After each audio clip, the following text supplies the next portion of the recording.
Pour commencer, nous lirons deux petits passages. Le premier dans l'évangile de Jean et dans la première lettre de Jean. Si, je ne sais pas où tu es là.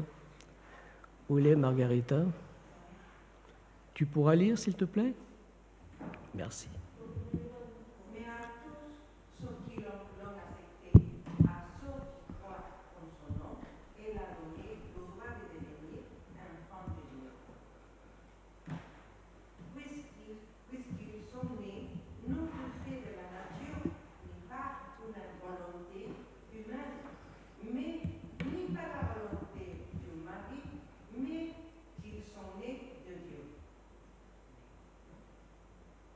Et le deuxième passage dans la première lettre de Jean.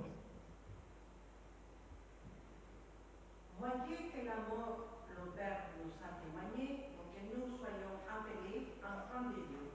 Et nous le sommes. Si le monde ne vous connaît pas, c'est qu'il ne l'a pas connu.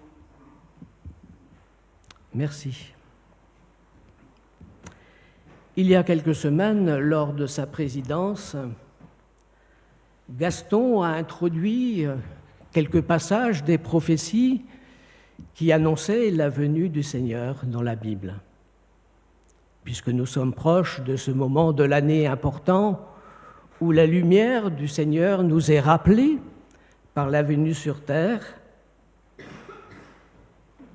j'ai été interpellé par ce passage, surtout lorsque Gaston a attiré notre attention sur le fait que les prophètes, Jésus lui-même, descendait d'une lignée importante. Marie elle-même descendait elle-même d'une lignée importante. Et je me suis posé la question simplement pour le chrétien lambda que je suis, et que vous êtes aussi, et que nous sommes tous les uns et les autres, de quoi également nous descendons véritablement? Sommes-nous aussi dans une lignée glorieuse dans laquelle nous nous reconnaissons? Je ne sais pas si vous vous intéressez à la généalogie. Aujourd'hui, beaucoup s'y intéressent pour rechercher leurs origines. Et je ne suis pas sûr qu'en recherchant mes origines généalogiques, je tomberai sur quelques personnages glorieux qui ont marqué leur temps. Mais l'important n'est pas là. Je me suis aperçu aussi, en lisant ces deux versets que nous venons de lire, qu'en fait, le chrétien et les chrétiens que nous sommes, nous descendons d'une lignée importante, celle de Jésus lui-même. Le terme « enfant de Dieu » n'est pas quelque chose de péjoratif. Il trouve sa source dans le cœur, dans la pensée, dans la gloire même de notre Dieu. C'est une identité dont chacun et chaque être humain devait bénéficier par sa naissance, le fait que tout homme est une créature de Dieu. Il n'échappe pas à cela, même si aujourd'hui, bon nombre d'êtres humains refusent cette hypothèse, voire le combattent même. En venant au monde, quelle qu'était sa condition et les conditions, un enfant a toujours en réalité un père. Cela ne peut l'être autrement. Les conditions, les circonstances de sa conception ne déterminent pas cette réalité d'être un enfant et d'avoir un père.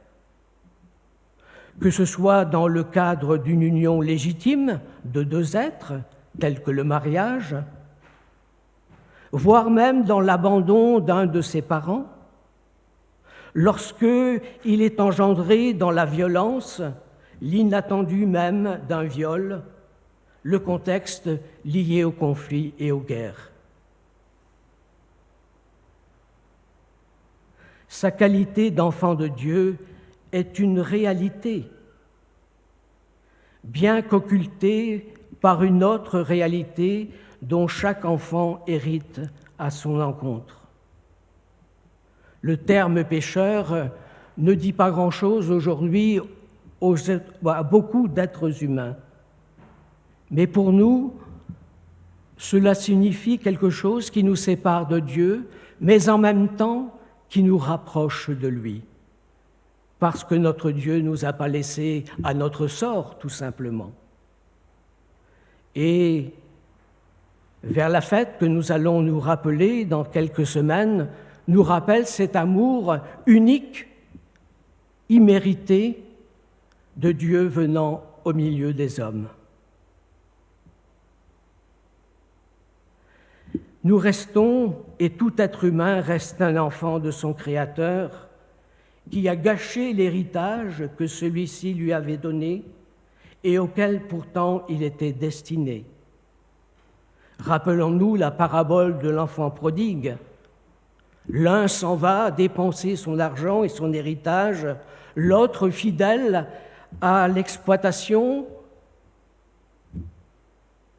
Cet homme qui symbolise le Père, qu'est notre Seigneur et notre Dieu, aime tous ses enfants. Et lorsque son enfant revient à la maison, il l'accueille, il fait la fête. Alors, pour bien comprendre la nécessité de Jésus, à travers laquelle il nous est rappelé par l'apôtre Jean lorsqu'il nous parle de la lumière, cette lumière n'est pas destinée simplement à nous, elle éclaire tous les hommes. Mais il nous met aussi dans une position, un dilemme, celui de recevoir la lumière ou celle de la refuser.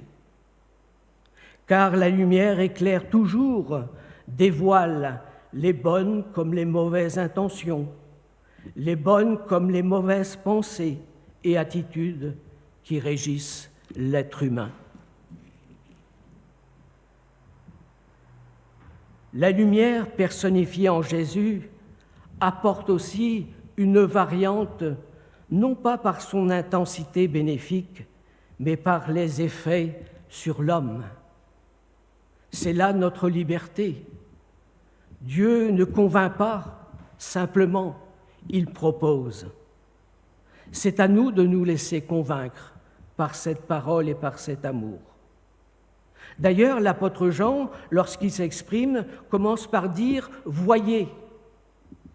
Cela nous semble être presque contradictoire avec la conception de la foi, où on dit parfois, souvent même, que la foi est quelque chose de s'avancer vers Dieu sans pour autant connaître l'avenir. Mais voyez, dans le cœur de l'apôtre Jean, c'est simplement ouvrir les yeux sur une réalité. D'ailleurs, il précise quel amour le Père nous a donné, puisque nous sommes appelés enfants de Dieu, et nous le sommes. Je crois que cette lignée dont je parlais au début se manifeste et se concrétise par le fait que nous sommes enfants de Dieu. Voici pourquoi le monde ne nous connaît pas, c'est qu'il ne l'a pas connu. Dans notre monde aujourd'hui, et il y a quelque temps, nous prions particulièrement pour nos frères et nos sœurs dans les églises, persécutés dans les pays où la liberté de conscience, la liberté de croire n'est pas accordée à tous. Mais que signifie véritablement être enfant de Dieu? Comment le devenir? Avons-nous quelque effort à produire de notre part? Il nous est dit, c'est un pouvoir. Le pouvoir qui est le seul fruit de la grâce en Jésus, qui nous fait passer du statut d'enfant de la colère à celui d'enfant de Dieu. Ceci n'est pas lié à notre acte de naissance naturel, mais c'est une identité que Dieu nous donne. Elle, la lumière de Christ, nous a donné le pouvoir, en réponse à notre foi. Mais ce pouvoir, quel est-il ? Pouvons-nous faire quelque chose à travers ce pouvoir donné ? En réalité, le pouvoir que Dieu nous donne, c'est Christ lui-même. Avant, ce n'était pas possible, mais Dieu l'a rendu possible en Christ. Devenir, c'est la part surnaturelle que Dieu nous offre en Christ. Cet acte de naissance se matérialise en étant inscrit désormais sur le livre de vie. Dans l'Apocalypse, au chapitre 3 et au verset 5, il nous est dit « En aucune façon je n'effacerai son nom du livre de vie, mais devant mon Père et devant ses anges, j'affirmerai que je le connais. » Jésus n'a-t-il pas enseigné que croire en Dieu, c'est apprendre à le connaître ? Et si nous le connaissons, il nous connaît aussi. Nous devenons son intime, il est proche de nous. Alors que nous étions morts à cause de nos fautes, il nous a fait revivre les uns les autres avec Christ. C'est par là cette grâce que vous êtes sauvés. C'est ce que l'apôtre Paul nous dit. Nous avons l'habitude de considérer que naître à nouveau est de notre fait. La nouvelle naissance et notre inscription sur le livre de vie est le seul fruit de la grâce de Dieu. C'est par la grâce que vous êtes sauvés, de ce que je suis, tout autant de ce que j'ai fait ou hérité. Notre union à Christ engendre aussi notre résurrection spirituelle en lui. En Jésus, nous avons hérité d'une nouvelle nature d'enfants de Dieu. À l'origine, nous avions hérité d'une nature pécheresse. Notre besoin naturel à pécher est la marque que nous étions des enfants issus de la désobéissance du premier et d'un seul, Adam. Mais il nous a donné une nouvelle lignée en Jésus, afin de démontrer aux hommes l'extraordinaire richesse de sa grâce qu'il a manifestée en Jésus-Christ envers nous. Rappelez-vous Nicodème, dans sa rencontre avec Jésus.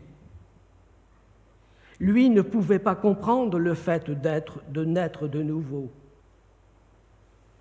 Comment cela peut-il se faire, interroge-t-il.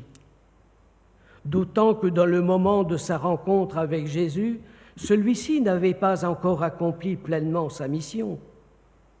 L'acte de la nouvelle naissance est l'œuvre en premier lieu de l'Esprit. Ce qui naît d'une naissance naturelle, c'est la vie humaine naturelle. Ce qui naît de l'Esprit Saint est animé par l'Esprit.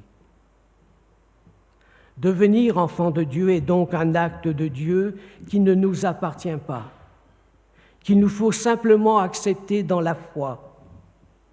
Certes, la foi est nécessaire, c'est la foi qui nous construit. Devenir, c'est aussi apprendre à grandir dans ce que Dieu nous donne.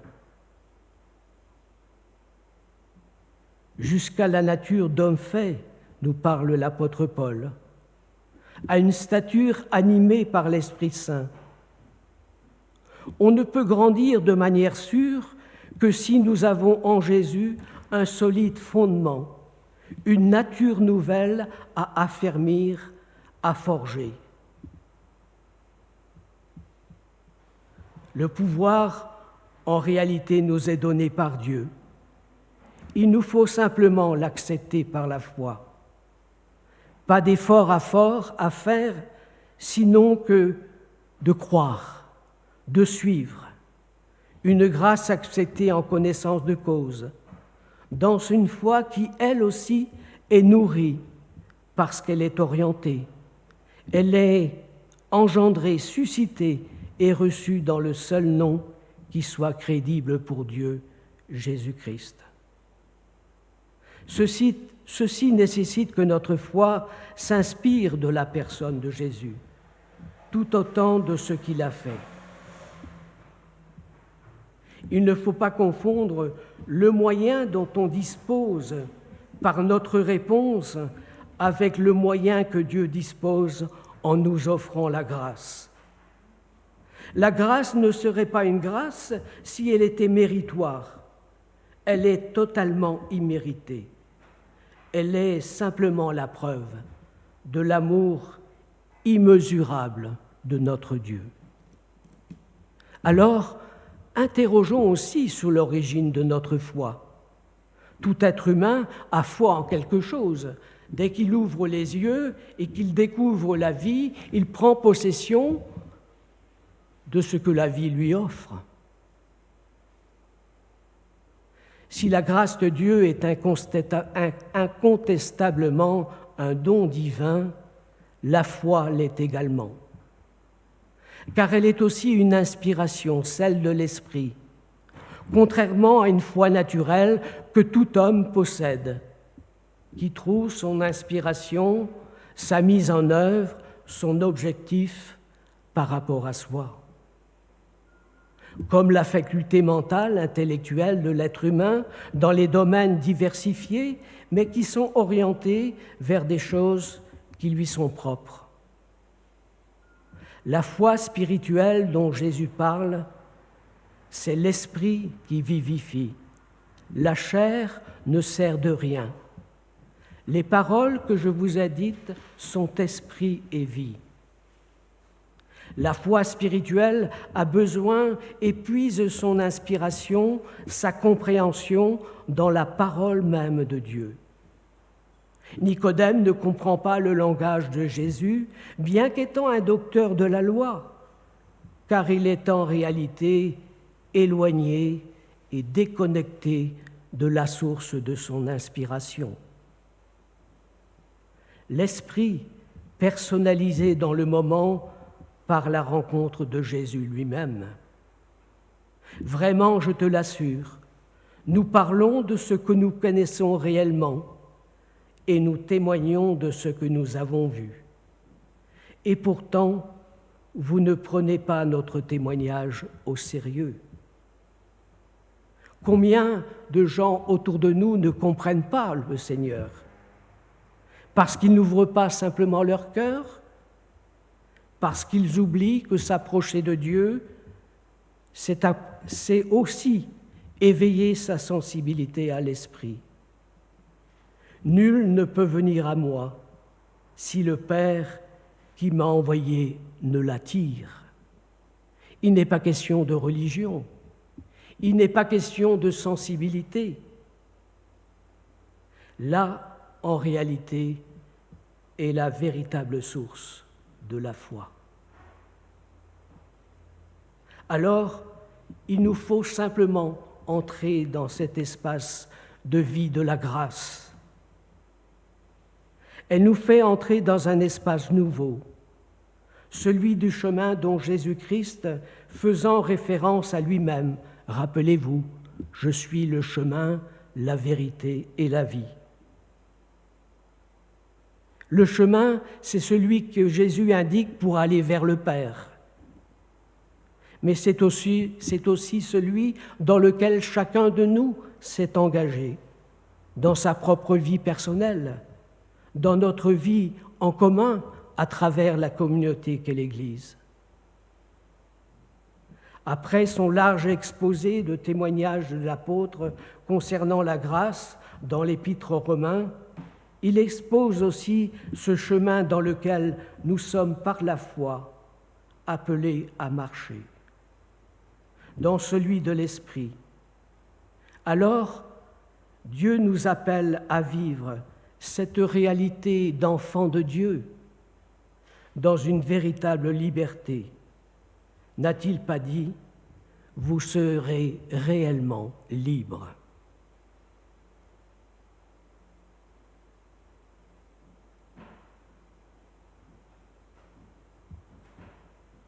Dans son premier chapitre, l'apôtre Jean nous parle de la lumière. La lumière, comme je disais tout à l'heure, personnifiée en Jésus, mais la lumière nous rappelle aussi celle de la création, tout simplement, celle du monde qui nous entoure, comme la lumière que nous suivons, la lumière qui nous éclaire chaque jour de notre vie, qui nous tire de l'obscurité, qui parfois nous dévoile nos côtés sombres, mais toujours pour nous aider à aller de l'avant. Alors, ce Père de la lumière, reconnaissons-le à travers la création autour de nous. Et Dieu sait que cette création est bien mal mise en point, Oui, enfin, vous avez compris, excusez-moi. Voilà. C'est une évidence encore à travers, je dirais, la COP, voilà, sur les réunions sans fin qui ne débouchent pas sur grand-chose en réalité. Mais enfin, ça, c'est un autre problème. Voilà. Nous avons quand même notre responsabilité en tant que chrétiens, à notre niveau, bien entendu. Hein. Mais il faut constater que bien, cette création, c'est vrai, elle est aujourd'hui bien malmenée. Cette lumière qui a été et qui a créé toute chose, hein, mais aussi cette lumière que Dieu nous donne en Jésus, qui nous accompagne dans notre quotidien. Alors, eh bien, adressons en chantant ce chant « Père de lumière » notre prière, notre reconnaissance, car sa lumière est constante.